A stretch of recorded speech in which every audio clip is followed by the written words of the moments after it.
Welcome to Fix It Home Improvement, covering projects that every homeowner should know and great products for home and garden. Hi, I'm JC, and this is where we share our home improvement tips. I'm here with my co-host, Cindy. Hello, JC. Hi, Cindy. This week, we spoke to Jason and Charlie from Americover, and they shared some information on their products for homeowners. Cool. Cindy and I came across your company when we were doing some research for crawl space vapor barriers, and we used your anti-mold vapor barrier for a project. I was curious how that works. The Pro Crawl barrier with anti-mold, or what we call MPT, has a patented embedded mold prevention technology that inhibits the growth of not only mold and mildew on the surface, but underneath the product as well. And that product is a 10 mil Class 1, Class A vapor barrier made from a multi-layer extruded polyolefin. And what that means is that it gives it extreme strength. It doesn't break down like recycled materials do. And these products here are two-colored. So the white side is designed to be up for maximum mold resistance. So it's easy to tell which side should be up. Yeah, one has like a pinkish side and one has a whitish side. The whitish side goes up, and most people prefer the white side up. It helps brighten the space up since it's an old, dirty crawl space.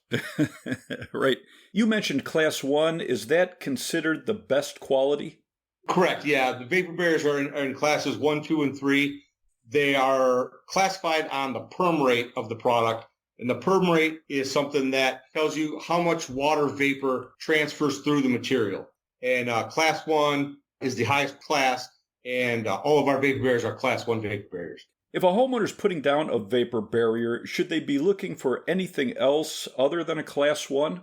Yeah, you want to make sure that you don't use anything that's recycled. Any product that's recycled will start breaking down on its own just because of different additives fighting each other. So no matter what a person puts in there, what they're going to want to use is something that's designed as a Class 1 and made from virgin resins, so the product doesn't go bad on them down the road. Wow, that's interesting. You also said Class A. What is that? Vapor barriers, like I said, they're classified in A, B, and C in 1, 2, and 3. Class 1 and Class A are very similar. Class A would be the highest. Class C would be the lowest. If you're putting it in the home, you're going to want to go with the correct product, which is a Class 1, Class A vapor barrier. Right. Class A speaks on the tensile strength of the product and therefore makes it puncture resistant. It's 45 pounds per inch tensile strength for our PCB products. You know, the other thing that we do have, we have another version of that that does not have the mold protection in it. We kind of talked about the mold, but we also have a PCB10, which is the same material, just without the mold protection in it. And that's just to alleviate some people, if they don't have a mold problem or don't care about that, they can go with the version that's without. How long does the anti-mold protection work with your vapor barrier?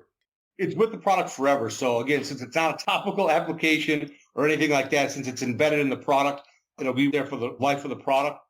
Speaking of the life of the product, when properly installed, most people are going to get 20 plus years from this in a residential crawl space. The only thing that really breaks down this material is direct UV sunlight. So in 90% of the crawl spaces out there, there's no windows or light getting in. So there's nothing to be able to break it down. Nothing in the soil, the pH, or additives like that are going to affect the lifespan or the performance of the vapor barrier. If a homeowner has a dirt crawl space, what should they do to prepare the ground for a vapor barrier? They definitely want to clean that crawl space. What we mean by that is removing any old construction debris down there, any type of broken rocks, tree roots, branches, any type of debris that can be removed. And it doesn't necessarily have to be level. Obviously, if there's a low spot, any water that congregates underneath the vapor barrier is going to congregate in that low spot. But the more important thing is that the ground is free of anything that could puncture through the material itself. So old pieces of concrete, tree roots, things like that, if they can't be removed, we always tell people, if you can cover them with dirt, that's just as good as removing them, so that the vapor barrier itself is on the dirt and not on any types of rocks or concrete or anything that could damage the material. And that's where that tensile strength comes in. Actually, this product is also rated for underslab, which means it can go on top of gravel and not be punctured as well. So it's pretty hardy material, but we still think it's important to clean up that crawl space before you put this down. Yeah. If there's an existing vapor barrier that's old or damaged in your crawl space, can you put a new vapor barrier right over it? You can. It's best actually to remove it. Oh, really? If you put a new one over top of an old one, what happens is you create a moisture trap in between the two. And any moisture that's in there is never going to be able to escape because it can't go through the vapor barrier top or bottom. So we always recommend getting rid of anything that's old, that's in there, and get it out of the way and start fresh if you're gonna do it, down the road 20 plus years. Plus, we don't know what that product was that was in there. So, that could degrade our product or cause other issues. Interesting. Along with controlling moisture in a crawl space, does a vapor barrier help with odor or radon? Odors that come from a crawl space are associated with what they call soil gases. And that's just old stuff decomposing in the soil. It'll help keep some of that underneath the liner itself. And then it'll also help with radon. Obviously, anytime you're working with a radon system, we always recommend that you use some type of evacuation system, whether it's active or passive. And that'll remove any radon and or any odors out of the home. I saw on your website you have string reinforced plastic sheeting. What are the benefits of that?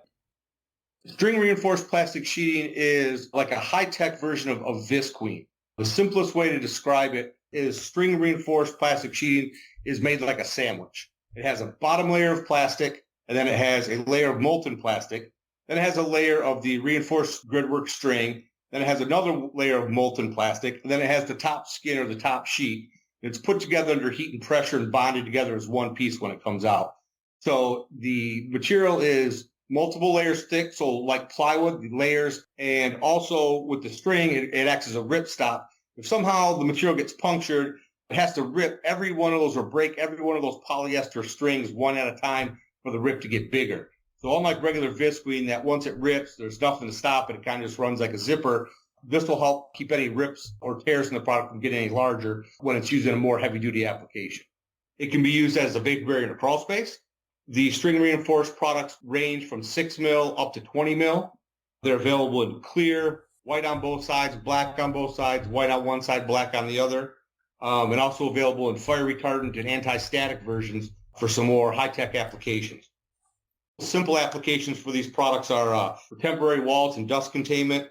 People use it for partitioning buildings and rooms, for flooring protection.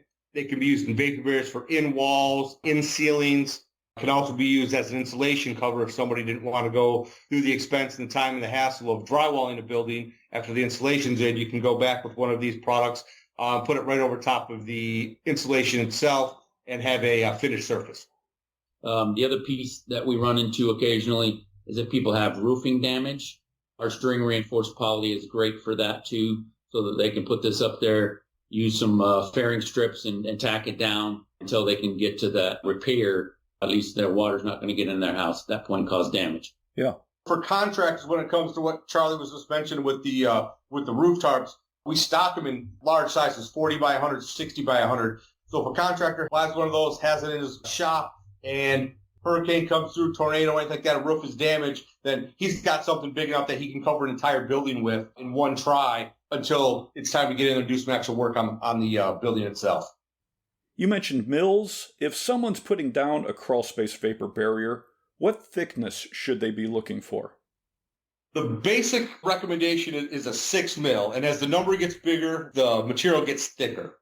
Okay. A 6 mil would be an economy version. If someone is on a budget and they just don't have the ability to put one of the higher end ones in, but they want to put the correct one in, then we have some 6 mil products that they can use to fill that void of that application there.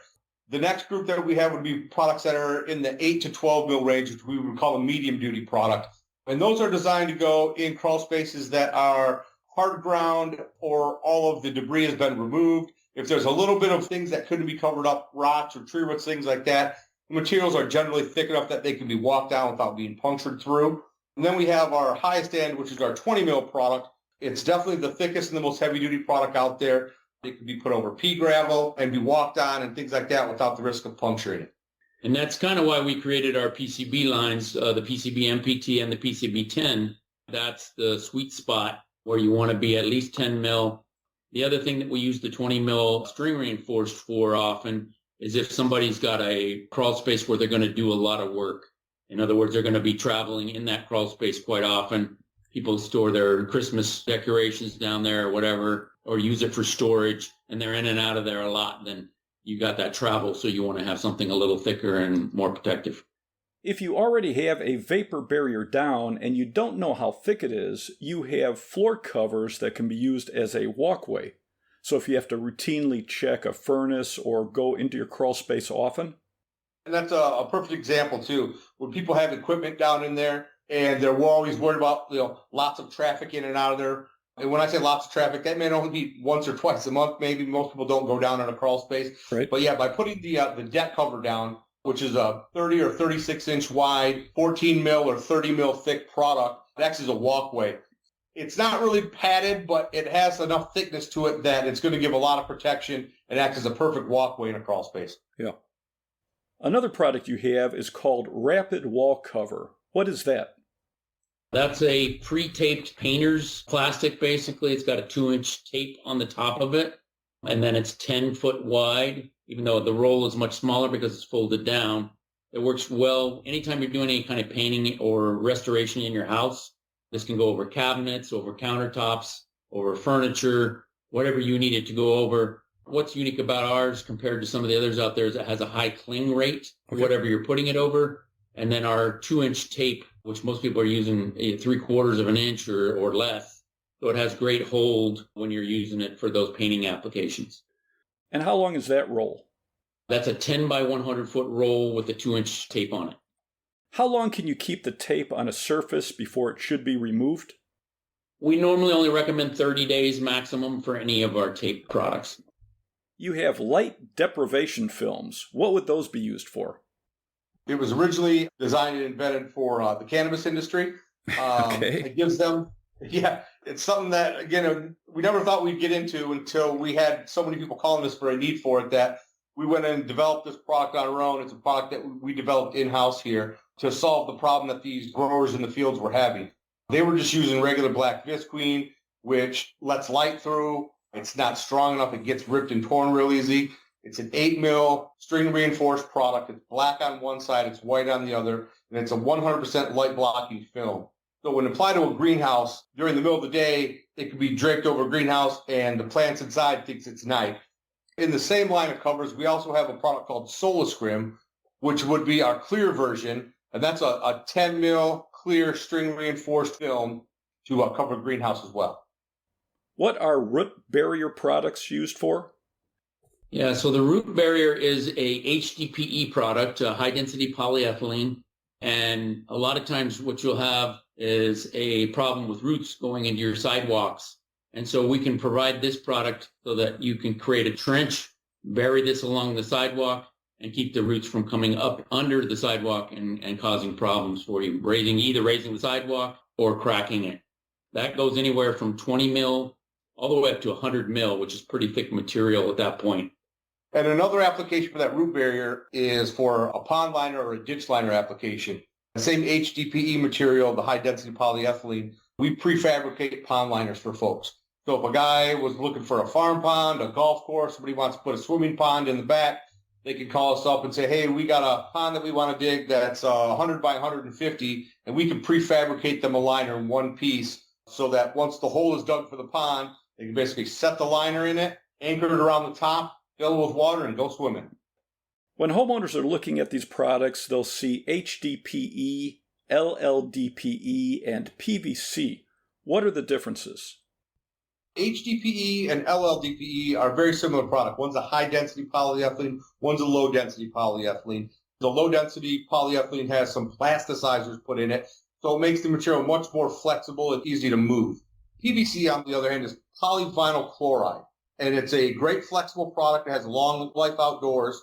The downfall to it is that it off-gasses chloride. So if it's used as a pond liner, that chloride will off-gas into the water and chlorinate the water. It will kill any fish or plants that are in there. The other thing with PVC is it has an odor or smell to it. It's like when you get a product from Amazon, you open up the box and you smell plastic. Right. What you're smelling is the off-gassing of the PVC or the chloride coming out of the plastic that's trapped inside the box until you open it. If a homeowner's doing projects around the house, you also carry carpet covers. Yeah, we've got 2 products actually that might be helpful with that. One is called multi-surface cover. Carpet cover is the other version of that, and that goes on the carpet, obviously. And that's to protect your carpet from getting dirty as contractors move in and out of your house, or you move in and out of your house and do the painting and so forth that you need. Are these self-adhesive, or do you have to tape them in place? Both of those products are self-adhesive products, so they have an adhesive on it. And again, normally we don't recommend them be on the surface more than 30 days. Okay. But most people are done by then. We do have one other product called Barricade, which is great when you're doing demo. So if for some reason you had to take all the windows out of your house or something like that and replace those, you can use this as a masking over that window so that if it does break, and it's a self-adhesive, so it goes on the window itself. But if it does break, then it keeps it basically in one piece or close to one piece. Yeah.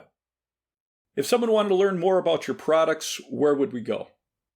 It would go to our website, which is Americover.com, and that's AMERICOVER.com. All right. Well, I really appreciate your time, guys. It was very interesting. Thanks for having us on. Take care. That was a great interview. Yeah, some very interesting products. And you can check them out at Americover.com. That's AMERICOVER.com. Let's wrap this up. You can subscribe to the podcast on your favorite podcast app. If you enjoyed it, please leave us a review. You can check out our home improvement videos on our YouTube channel, Fix It Home Improvement. And you can subscribe to that as well. You can download our ebooks, Home Improvement Solutions, What Every Homeowner Should Know, books 1 through 20 on Amazon. If you enjoyed it, please leave us a 5-star rating and review. You can email us at fixitpodcast@gmail.com, and you can follow us on Instagram, Fix It Home Improvement. Thank you for listening. Talk to you next week. Thank